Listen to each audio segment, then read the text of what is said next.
कहानी ऑस्ट्रेलिया की है। ऑस्ट्रेलिया के एक इलाके में जिसका नाम आगे याद आए तो मैं बता दूं। बजरी। बजरी एक इलाका है ऑस्ट्रेलिया में। वहाँ पे दो परिवार रहा करते थे। दोनों के घर थोड़ी दूरी पर थे। परिवार बेहद अमीर, बहुत आलीशान की प्रॉपर्टी, मतलब पूरा घर कई एकड़ में फैला हुआ, और उस घर के साथ उनको एक झील भी मिली हुई थी। तो परिवार अच्छा खासा अमीर, सब कुछ ठीक ठाक चल रहा है। इन दोनों परिवारों में एक लड़का और एक लड़की रहा करते थे। लड़के का नाम था जूलियन और लड़की का नाम कैरोलिन। जूलियन और कैरोलिन एक साथ लगभग बड़े हुए, हालांकि दोनों की उम्र में थोड़ा फर्क था। जूलियन थोड़ा समझदार, मैच्योर था, 25 साल उसकी उम्र हो गई थी, लेकिन कैरोलिन जो थी वो 17 साल की थी। दोनों क्रिश्चियन थे और बहुत कट्टरपन के साथ अपने इस धर्म को फॉलो करते थे, रिलीजन को, मतलब दोनों ही परिवार।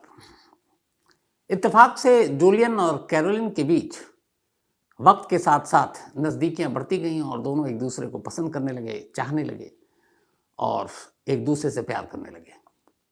लेकिन मसला ये था कि दोनों शादी नहीं कर सकते थे। उसके लिए इंतज़ार करना ज़रूरी था, क्योंकि जूलियन अभी नाबालिग थी और वहाँ के कानून के हिसाब से 18 साल के बाद ही, मतलब कैरोलिन, माफ़ कीजिएगा, शादी कर सकती थी। लेकिन दोनों प्यार करते थे। उन्होंने कहा कोई बात नहीं, वक्त गुजर जाएगा, कैरोलिन 18 साल की हो जाएगी, बालिग हो जाएगी, उसके बाद शादी कर लेंगे। तो इस तरीके से ये सब कुछ चलता रहा। हालांकि दोनों का परिवार अंदर ही अंदर इस रिश्ते के खिलाफ था। एक की नहीं, दोनों की। उनका मानना ये था कि उम्र में थोड़ा फासला है, करीब 7-8 साल का, तो उनकी नज़र में ये था कि नहीं, ये जोड़ी ठीक नहीं है।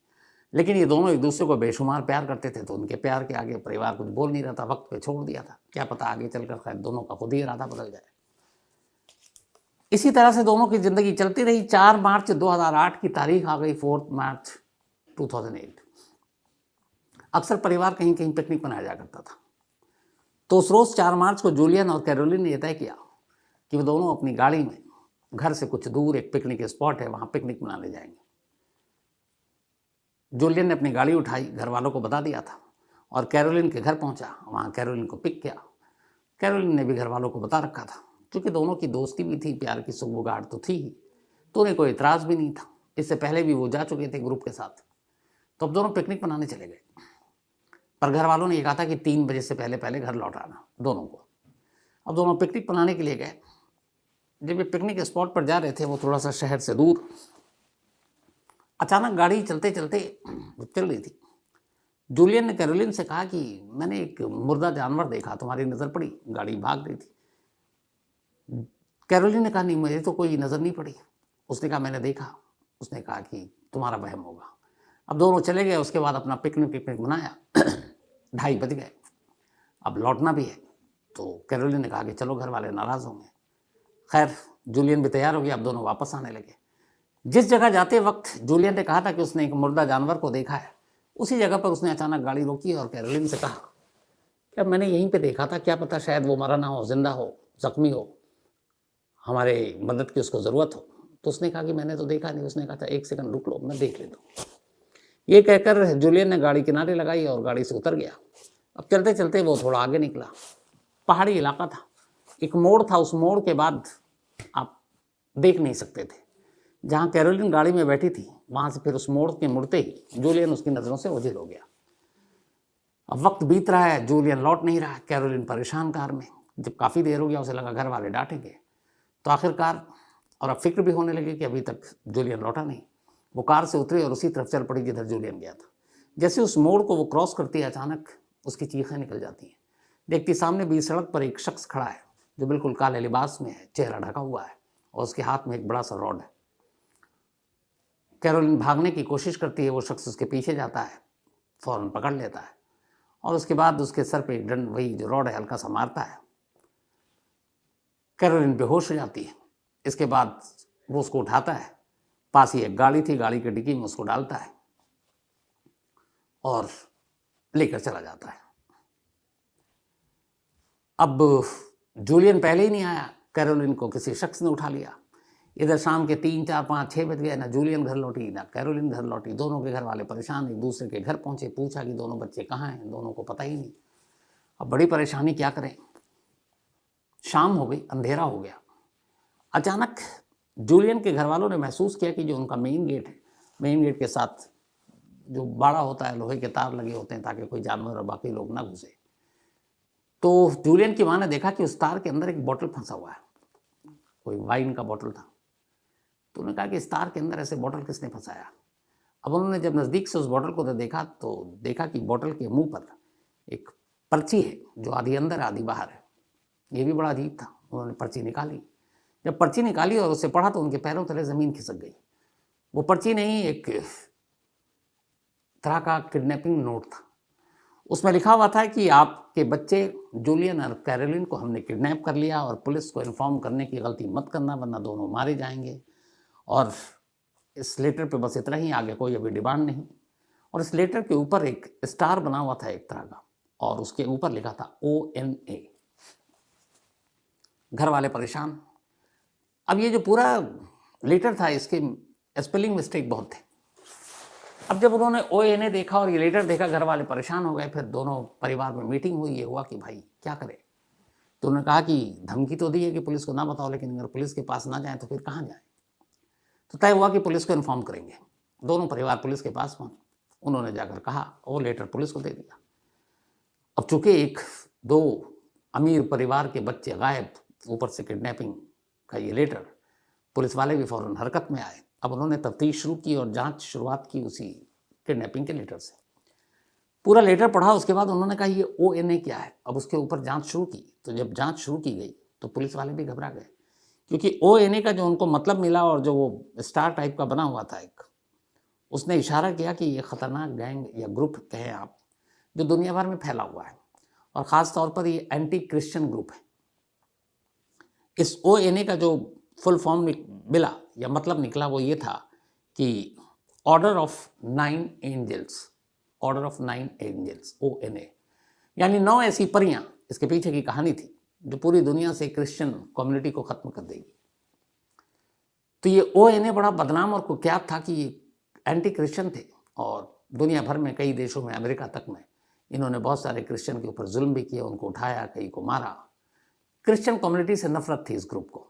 अब जब पुलिस को ये लगा, और ये दोनों फैमिली जूलियन और कैरोलिन दोनों हार्डकोर क्रिश्चियन, तो पुलिस को लगा कि ये मामला बड़ा संगीन है। दोनों बच्चे हैं भी, बेशक वो 25 का वो 17 की, लेकिन अगर कुछ हो गया तो इसका बड़ा असर होगा पूरे इलाके पर। अब पुलिस तफ्तीश में जुट गई। 4 मार्च को दोनों किडनैप हुए थे। 5, 6, 7, 8 बीतता गया और हर गुजरते दिन के साथ परिवार की उम्मीदें दम तोड़ती गई। लगा ये क्या है, लौट कर आएंगे कि नहीं आ पाएंगे। करते करते 7 दिन पूरे बीत गए। अब 4 मार्च के बाद 11 मार्च 2008 की तारीख आ गई। जिस जगह पर कैरोलिन और जूलियन रहा करते थे वहां से करीब 400 किलोमीटर दूर एक जंगल है जिसका नाम है अल्पाइन नेशनल पार्क। इसी अल्पाइन नेशनल पार्क के किनारे सड़क से एक किसान गुजर रहा था। वो अपने खेत पर जा रहा था। तभी उसने देखा कि उस सड़क पर 2 लोग दौड़ते हुए बदहवास चले आ रहे हैं उसकी तरफ और हेल्प हेल्प चिल्ला रहे हैं। जब उसने ध्यान से देखा तो उसे बड़ा अजीब लगा। उन दोनों के जिस्म पर एक भी कपड़ा नहीं, दोनों पूरी तरह से नंगे। किसान घबरा गया। जब वो करीब आए तो उसने देखा कि इन दोनों के जिस्म पर बड़े मतलब खरोंच के निशान हैं और दोनों के चेहरे पर हवाइयाँ उड़ रही हैं। किसान कुछ पूछता उससे पहले उन दोनों ने बताया कि हमारा नाम जूलियन और कैरोलिन है, हमें किडनैप किया गया था, बड़ी मुश्किल से अपनी जान बचा कर आए हैं, आप फ़ौरन जो भी लोकल पुलिस उसको इन्फॉर्म कर दें, हमें बचा लीजिए। किसान ने उन्हें तसल्ली दी। फ़ौरन पुलिस को इन्फॉर्म किया गया, पुलिस आई, दोनों की हालत देखी। सबसे पहले दोनों को अस्पताल ले जाया गया। इस बीच उन दोनों ने जो बताया, जूलियन और कैरोलिन ने, 400 किलोमीटर दूर उनके घर वालों को ये खबर दी गई कि आपके दोनों बच्चे सही सलामत हैं और इस वक्त अस्पताल में हैं। वहाँ परिवार में खुशियों की लहर दौड़ गई। दोनों परिवार आनंद फानंद में घर से निकलता है अपने बच्चों को देखने के लिए। और फिर कुछ घंटे के बाद कैरोलिन और जूलियन उनकी नज़रों के सामने होता है। पूरा परिवार गले मिलकर रोता है। पुलिस वहीं मौजूद डॉक्टर के इलाज के बाद डॉक्टर कहता है कि अब आप इनसे बयान ले सकते हैं। अब पुलिस दोनों का बयान लेती है। पहले जूलियन अपनी कहानी सुनाता है। वो कहता है कि उस दिन पिकनिक मनाने के बाद उसने एक मुर्दा जानवर देखा, उसे लगा वो जिंदा है, उसकी कुछ मदद कर सकें। वो गाड़ी से यही कहकर क्रोलिन से उतरा था और वो गया। तभी एक शख्स जो काले लिबास में था, चेहरे पे मास्क था, उसने अचानक उसके पीछे सर पे जोर से एक रॉड से हमला किया। वो बेहोश हो गया। जब उसकी आंखें खुली तो उसने अपने आप को एक घने अंधेरे जंगल में पाया। उसने देखा कि उसके जिस्म पर एक भी कपड़ा नहीं है। उसके हाथ पैर एक पेड़ से बंधे हुए थे। उसे कुछ समझ में नहीं आया। फिर जब वो थोड़ी देर तक उस माहौल का आदी हो गया, तब उसने ध्यान से देखा जहाँ पे वो बंधा था वहीं पर एक चाकू गिरा हुआ था। उसे लगा कि किडनैपर का ये चाकू या थुरक के गया या गलती से गिर गया। उसने बड़ी मुश्किल से किसी तरह से अपने पैर को आगे आगे करते हुए उस चाकू को करीब लाया और फिर उस चाकू को उठाया और उससे अपने हाथ की रस्सी काटी, फिर पैर की काटी। इसके बाद उसे कुछ समझ में नहीं आ रहा। वो जंगल में इधर उधर दबे पांव खामोशी से कि कहीं किडनैपर आसपास ना हो, भटकता रहा। पूरी रात बीत गई लेकिन कोई आया नहीं। तब उसे लगा कि अब मदद करने के लिए आवाज़ लगाए, तो उसने धीरे धीरे हेल्प हेल्प बोलना शुरू किया। कोई आवाज़ नहीं आ रही थी और उसके बाद वो जंगल से बाहर निकलने का रास्ता ढूंढने लगा। उसे नहीं मालूम कि किडनैपर कौन था। फिर जब वो आवाज़ दे रहा था, उसने कहा कि तभी उसको पलटकर काफ़ी देर के बाद एक आवाज़ दूसरी तरफ से आई। उसने कहा उस आवाज़ को सुनकर लगा कि ये आवाज़ मैंने कहीं सुनी है। फिर उसे पता चला कि ये आवाज़ तो कैरोलिना की है। वो बड़ा खुश हुआ, ज़ोर से आवाज़ देने लगा। उधर से भी आवाज़ आई। थोड़ी देर के बाद दोनों एक दूसरे के सामने थे, उसी हालत में नंगे। दोनों गले लगे, रोने लगे। अब इसके बाद इन दोनों ने बाहर निकलने का रास्ता ढूंढना शुरू किया। ये पूरा एक कहानी जो है ये जूलियन ने सुनाई पुलिस को। पुलिस ने फिर पूछा कि अच्छा कैरोलिन, तुम्हारी कहानी क्या है? तुम कब कैसे जंगल में पहुंची? कैरोलिन ने बताया कि मैं पीछे पीछे पहुंची थी जूलियन के। जब वो कार से उतर कर गया तो वहाँ मुझे तो कोई मिला नहीं। एक काले लिबास में एक शख्स मिला, उसने सर पे वार किया। फिर मुझे गाड़ी की डिक्की में रखा। उसके बाद मुझे याद नहीं, जब आँख खुली तो अपने आप को एक जंगल में पाया। उसने कहा जंगल में मेरे हाथ पैर बंधे थे। मेरे सामने वही किडनैपर बैठा था, लेकिन उसका चेहरा ढका हुआ था और मैं देख रही थी कि जहाँ मैं बैठी थी उसी के सामने वो ज़मीन में गड्ढा खोद रहा था। उसने कहा कि जब वो गड्ढा खोद रहा था तो उसको देखकर मुझे डर लगा कि पता नहीं इसकी नीयत क्या है। उसने काफ़ी वक्त लिया गड्ढा खोदने में और करीब 4 से 5 फीट उसने गड्ढा खोद दिया। कैरोलिन के हिसाब से उसे लगा कि वो इसे शायद जिंदा दफनाने के इरादे से गड्ढा खोद रहा है। थोड़ी देर के बाद अचानक वो किडनैपर उठा। उसने कहा कि उसने मेरे हाथों की रस्सी खोल दी। उसके बाद मुझे उस गड्ढे में धक्का दे दिया। अब वो ऊपर से मिट्टी डालने लगा। मैं चिल्लाती रही, चीखती रही, लेकिन उसने कुछ सुना नहीं। लेकिन पता नहीं क्या हुआ कि मिट्टी डालते डालते जब उसके सीने तक एक तरह से वो उस गड्ढे में दफन हो गई तो बाकी उसने मिट्टी नहीं डाली। उसका चेहरा और गर्दन का हिस्सा छोड़ दिया। इसके बाद वो वहाँ से चला गया। लेकिन कैरोलिना को लगा कि शायद वो आसपास ही है। जब काफ़ी देर हो गई वो नहीं आया। उसने कहा मुझे समझ में नहीं आया कि उसने मेरे हाथ क्यों खुले छोड़े थे। फिर उसने अपने हाथों से मिट्टी हटाना शुरू किया और काफ़ी मशक्क़त के बाद वो उस गड्ढे से खुद को बाहर निकाल लाई। बाहर आने के बाद वो भटकती रही। फिर रात अचानक एक आवाज़ सुनाई दी। उसे लगा कि ये आवाज़ जानी पहचानी है। वो आवाज़ जूलियन की थी। फिर दोनों मिले। यहाँ तक इन दोनों की कहानी थी। अब इसके आगे क्या हुआ? इसके आगे दोनों ने जो कहानी सुनाई वो कहानी दोनों की एक जैसी थी। कहानी ये थी कि इसके आगे अब वो दोनों जंगल से बाहर निकलने का रास्ता ढूंढने लगे और धीरे धीरे बाहर घूमने लगे। इस चक्कर में करीब 48 घंटे बीत गए, क्योंकि जंगल बहुत घना था। 48 घंटे बाद, लेकिन उस 48 घंटे से पहले की कहानी उन्होंने और भी सुनाई। उन्होंने कहा अब दोनों जब मिल गए तब ये हुआ कि रात का वक्त है, जंगल में कुछ भी हो सकता है, कहाँ जाए। उन्होंने कहा तभी एक चमत्कार हुआ। वो थोड़ा आगे गए तो उन्होंने देखा कि एक पेड़ के नीचे एक स्लीपिंग बैग पड़ा हुआ है। उन्हें देखकर बड़ी हैरानी हुई। जब उन्होंने स्लीपिंग बैग खोला तो देखा उसमें कुछ खाने पीने का सामान भी है। उन्होंने खाना खाया, पानी भी था। अब ये हुआ कि ठंड भी बहुत थी, स्लीपिंग बैग, रात को जंगल में रास्ता ढूंढना मुश्किल। तो दोनों ने तय किया कि स्लीपिंग बैग में किसी तरह अपनी रात गुजारते हैं, फिर सुबह जंगल से बाहर निकलने का रास्ता ढूंढते हैं। तो स्लीपिंग बैग लेकर एक सुरक्षित जगह पर वो पहुंच गए, उस जगह से दूर जो गड्ढा था, और वहां जाकर दोनों उसी स्लीपिंग बैग में सो गए। अगले दिन सुबह उठे और फिर जंगल से बाहर निकलने का रास्ता ढूंढने लगे, चलते रहे।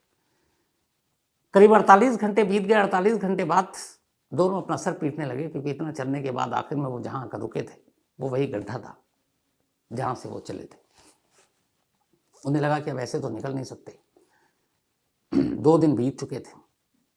फिर उन्होंने कहा कि वो चलते रहे, जंगल का रास्ता मिला नहीं। फिर अचानक एक रोज़ एक और करिश्मा हुआ। उन्होंने देखा कि एक पेड़ पे एक बैग टंगा हुआ है, छोटा सा। उन्होंने उस बैग को खोला तो देखा कि उस बैग के अंदर कुछ औजार है, कुछ चीज़ें हैं, और साथ में एक कागज़ का टुकड़ा है, और उस कागज़ के टुकड़े पे इस अल्पाइन नेशनल पार्क जंगल का नक्शा है। उन्हें बड़ी हैरत हुई कि ये नक्शा किसने छोड़ा। अब सारी चीज़ों पे उन्हें हैरत हो रही थी कि जूलियन को पेड़ से बांधा तो आगे चाकू छोड़ दिया, कैरोलिन को गड्ढे में दफनाया तो उसको मुंह खुला छोड़ दिया, पूरी तरह नहीं दफनाया, स्लीपिंग बैग छोड़ दिया जिसमें खाना पानी था, इधर अब जंगल से बाहर निकलने का नक्शा छोड़ दिया। तो इस नक्शे के सहारे अब दोनों जंगल से बाहर निकलने का रास्ता ढूंढने लगे, लेकिन नक्शा पढ़ना दोनों को नहीं आता था। तो कई बार भटके, फिर गुम हुए, गुमराह हुए, करते करते करते 4-5 दिन और निकल गया। वो हर रात स्लीपिंग बैग में सोते, फिर सुबह से जंगल से बाहर निकलने का रास्ता तलाशते, और ये सिलसिला चलता रहा 11 मार्च तक। 11 मार्च की सुबह अचानक उन्हें एक पगडंडी दिखाई दी, जो लगा कि पहली बार कोई सड़क या रास्ता दिखा है। दोनों उस रास्ते पे गए। कुछ देर के बाद उन्हें एक किसान नजर आया, और फिर वही किसान पुलिस को बुलाता है, वही हॉस्पिटल तक लाता है। ये दोनों की कहानी थी। अब पुलिस ने इस कहानी के बाद तफ्तीश शुरू की कि आखिर वो कौन किडनैपर है जो इनके पीछे था। पुलिस ने अपनी जांच आगे बढ़ाई उस लेटर से, फिर वो तमाम चीज़ें, वो स्लीपिंग बैग, वो जो बैग में औजार था, वो सारी चीज़ें। फिर उन्होंने कहा कि चलो जंगल में उन जगहों को भी देखते हैं। तो चूंकि उस जंगल के एक्सपर्ट जो थे सारे, जो रास्ता पता था, उनको लेकर गए, ढूंढा गया, वो गड्ढा वाकई मिला, वो पेड़ भी मिला, सारी चीज़ें सच सच हो रही थी। फिर जब पुलिस ने और तलाश की तो कुछ औजार भी मिले, और वहाँ जो ये लोग छोड़ आए थे कुछ बैग में था ही था। अब पुलिस को समझ में नहीं आ रहा था कि किडनैपर कौन है, और अगर ये ऑर्डर ऑफ 9 एंजल्स ग्रुप यानी कि एंटी क्रिश्चियन की जो ऑर्गेनाइजेशन है, उन्होंने इन दोनों को किडनैप किया, तो फिर इन्हें जिंदा क्यों छोड़ा, और जिंदा छोड़ा तो छोड़ा, इन्हें वापसी के रास्ते के सारे साधन क्यों मुहैया कराए। पुलिस उलझी हुई थी। अब इसी दौरान में पुलिस ने हर उन चीज़ों के बारे में जानना शुरू किया जो मौका वारदात से या इन दोनों के पास से मिले थे, चाहे वो चाकू हो, चाहे वो गड्ढा खोदने का जो फावड़ा और बाकी चीज़ें हैं, सारी चीज़ें। जब उन सारी चीज़ों को कलेक्ट किया गया, इसके बाद पुलिस अब इधर फैमिली के घर भी पहुंची, सारी पूछताछ हो रही थी। तो जब सारा सामान रखा हुआ था, तो अचानक उन सामान को देखकर पुलिस ने फैमिली से पूछा कि इनमें से किसी चीज़ को आप लोग पहचानते हैं। जूलियन की फैमिली बोल पड़ी कि ये तो हमारे फॉर्म का सारा औजार है, जो फावड़ा से लेकर सारी चीज़ें। पुलिस ने कहा ये कैसे हो सकता है। उन्होंने कहा अब इसके बाद जब चेक किया गया तो पता चला वाकई ये सारे वो थे, कुदाल से लेके, फावड़ा से लेके, चाकू से लेकर तमाम चीज़ें, रॉड तक, जो जूलियन के घर में रहा करते थे, उसके फार्म हाउस में रहा करते थे, रखे जाते थे। तो इसका मतलब है कि कोई घर का भेदिया था जिसने ये किडनैप किया दोनों बच्चों का। अब पुलिस इस तफ्तीश में लग गई। उन्होंने घर के सारे मेंबर, नौकर चाकर, सबकी जांच कर ली, कोई फायदा नहीं हुआ। अब पुलिस को लगा कि ये सारी चीज़ें और जिस आसानी से किडनैपर ने छोड़ा, कुछ ना कुछ लिंक मिसिंग है। अब पुलिस ने इन दोनों लड़के और लड़की यानी कि जूलियन और कैरोलिन के रिश्तों के बारे में तफ्तीश शुरू की। जब तफ्तीश शुरू की तो पता चला कि दोनों एक दूसरे से प्यार करते हैं, लेकिन उम्र कम थी कैरोलिन की, इसलिए शादी हो नहीं सकती थी, और परिवार भी उम्र के फासले की वजह से शादी में इतनी दिलचस्पी रखता नहीं था। अब पुलिस कैरोलिन और जूलियन दोनों की हरकतों के बारे में भी स्टडी करने लगी, पूछने लगी। जब दोनों को डीपली इंट्रोगेट किया गया, फिर पुलिस एक रोज जूलियन को अपने पास बुलाती है, कमरे में बिठाती है और कहती है देखो, हमें सच्चाई पता चल चुकी है, लेकिन भलाई इसी में है कि अब तुम सच बोलोगे। और तुम अब सच्ची कहानी सुनाओगे, क्योंकि तुम्हारी और कैरोलिन की दोनों की कहानी तो सुन ली, इनमें से एक की कहानी झूठी और एक की सच्ची है। कैरोलिन ने जो भी कहा वो सब सच था, तुमने जो भी कहा वो सब झूठ था। तो अब झूठ को सच में बदलो और कहानी सुनाओ। पुलिस ने कुछ सबूत सामने रख दिए। उनको देखकर अब जूलियन को लगा कि ज्यादा झूठ नहीं बोल सकता। अब उसने कहानी सुनाई। इस कहानी का क्लाइमेक्स यहीं से गुदगुदाता है। बचपना कहे या कुछ और कहे, प्यार कहे, इश्क कहे, जुनून कहे। कहानी ये थी कि जूलियन और कैरोलिन एक दूसरे से प्यार करते थे, बेशुमार करते थे, दोनों शादी करना चाहते थे, इसमें कोई झूठ नहीं था। दोनों कट्टर क्रिश्चियन भी थे। कैरोलिन बहुत ज़्यादा अपने रिलीजन को मानती थी और कई चीज़ें थी जिस पर वो स्ट्रिक्ट रहा करती थी। जब दोनों प्यार करते थे, शादी के लिए इंतज़ार करना था, लेकिन जूलियन को इंतज़ार नहीं हो रहा था, क्योंकि ये 2 साल से रिलेशनशिप में थे। जब वो 15 साल की थी, अब 17 की थी, और अभी उसको 18 का होने में और 1 साल था। तो जब ये बहुत करीब आए तो जूलियन को लगा कि अभी बहुत और इंतज़ार करना पड़ेगा। तो वो अपनी होने वाली इस बीवी कैरोलिन के साथ एक मियाँ बीवी वाला रिश्ता बनाना चाहता था, और कैरोलिन इसके लिए तैयार नहीं थी। जूलियन उसे समझाता था कि देखो, हम हस्बैंड वाइफ तो हो ही जाएंगे अगले साल, तो मैंने तो तुम्हें हमेशा अपनी वाइफ ही माना है, तो हम फिर एक पति पत्नी का रिश्ता कायम क्यों नहीं कर सकते। लेकिन कैरोलिन ने उसे कहा कि देखो, हमारा मज़हब, हमारा रिलीजन, हमारा धर्म इसकी इजाज़त नहीं देता, और मैं जब तुमसे शादी करूँगी तो शादी के बाद ही हम एक हस्बैंड और वाइफ के तौर पर रहेंगे, उससे पहले ऐसा कुछ नहीं होगा। काफ़ी समझा लिया, लेकिन कैरोलिन नहीं मानी और जूलियन अपनी जिद पे अड़ा रहा। उसे लगा कि वो कभी नहीं मानेगी और वो इंतज़ार भी नहीं करना चाहता था। तब उसने सोचना शुरू किया। जनवरी फरवरी 2008 में बहुत सोचने के बाद उसे ये प्लान समझ में आया। फिर उसने एक फर्जी किडनैपिंग की पूरी कहानी रची, पूरा प्लान तैयार किया, पूरा प्लॉट सजाया। पिकनिक के बहाने ले गया, उस मुर्दे जानवर की कहानी गढ़ी जो था ही नहीं, और उसे पता था जिस जगह वो गाड़ी रोकेगा उसके बाद एक मोड़ है, उस मोड़ के पास जाते ही वो दिखाई नहीं देगा। वो गाड़ी से उतरा, उस मोड़ को क्रॉस किया। उस मोड़ के क्रॉस करते ही उसने वहाँ पर एक बैग छुपा कर रखा था। उस बैग से उसने कपड़े निकाले, काले लिबास, खुद को पहना, चेहरा ढका। उस बैग में एक रॉड था, रॉड लेकर वो खड़ा हो गया, क्योंकि उसे मालूम था कि अगर वो थोड़ी देर तक नहीं लौटा तो कैरोलिन उसको ढूंढते हुए यहाँ तक ज़रूर आएगी, और वो वहीं उसका इंतज़ार करता रहा। थोड़ी देर के बाद कैरोलिन ढूंढते हुए उसे वहाँ आ ही गई, और जब वो आई तो चूँकि वो अलग भेष में था, पहचानी नहीं। उसने उसको बेहोश करने के लिए सर पे हल्का सा एक चोट मारा, वो बेहोश हो गई। उसे गाड़ी में बिठाया और लेकर वहाँ से करीब 8-10 घंटे की ड्राइव कर गए। इस अल्पाइन नेशनल पार्क के जंगल में पहुंचा, क्योंकि इस जंगल में वो पहले घूम चुका था और उसे पता था कि ये सेफ है। वहाँ ले जाने के बाद उसने अपनी किडनैपिंग की कहानी गढ़ी। बोतल में पर्चा उसने पहले से छोड़ रखा था। अब पूरा मकसद ये था कि जिस चीज़ के लिए पिछले 2 सालों से कैरोलिन मना कर रही थी, इस किडनैपिंग के दौरान वो चीज़ें ऐसा सिचुएशन पैदा करेगा कि वो पूरी हो जाएंगी और कैरोलिन मना नहीं करेगा।